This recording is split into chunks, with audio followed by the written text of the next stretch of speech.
everybody, how are you all doing today? Welcome to Mama's Kitchen. Guys, today I'm going to show you this video of my Ugba and okra soup. This soup is one of those soups you make just for licking. You don't want to eat it with eba. You make it very thick and you eat it, with your spoon, fork, whatever. When you don't feel like any swallow, but you feel like getting some vegetables into your system.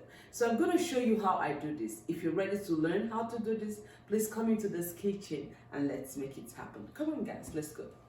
So ladies and gentlemen, I'm going to show you how I make my Ugba and okra soup. But before then, I'm going to show you all the ingredients we need. We're going to be using some okra, some Ugba seeds, some dawa seeds. We're going to use some Maggi cube or Knorr cube. We're going to use some palm oil. You're going to be needing some salt. You're going to need to use some ground crayfish. We're going to use some habanero pepper. We're going to be using some onions. And then we're going to be using some smoked fish for today. So what I did here was I poured some water in the pot and I blended my pepper and onions and I poured it in the water with the washed dry fish. And I'm going to allow this to boil for a few minutes, maybe 5 minutes. You just want it to boil together, that's all you need. And then of course I have added some palm oil. I always put my palm oil from the beginning. And then here I'm adding my ground crayfish after the water must have boiled for about 5 minutes. That's when you put your ground crayfish. I like to put my palm oil at the beginning because you want the palm oil to cook. You don't want to put it at the middle of the food and then you start having the taste of it in the soup. So add it from the beginning, let it boil and get incorporated into the soup, and that way you will get a better soup taste when you're done.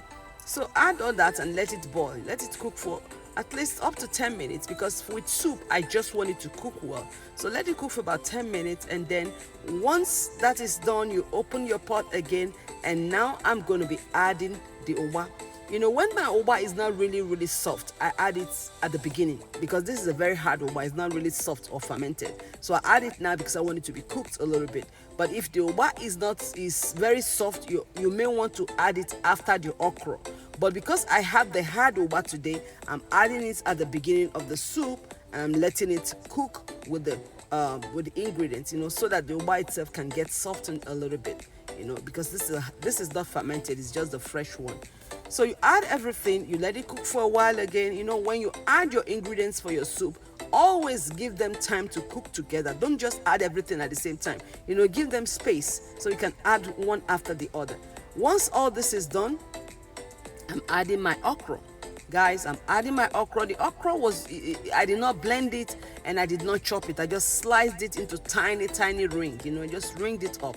That's the texture you want for this soup. You don't want it blended or over chopped. You want to still get some chunk out of it. So I added my okra at this time.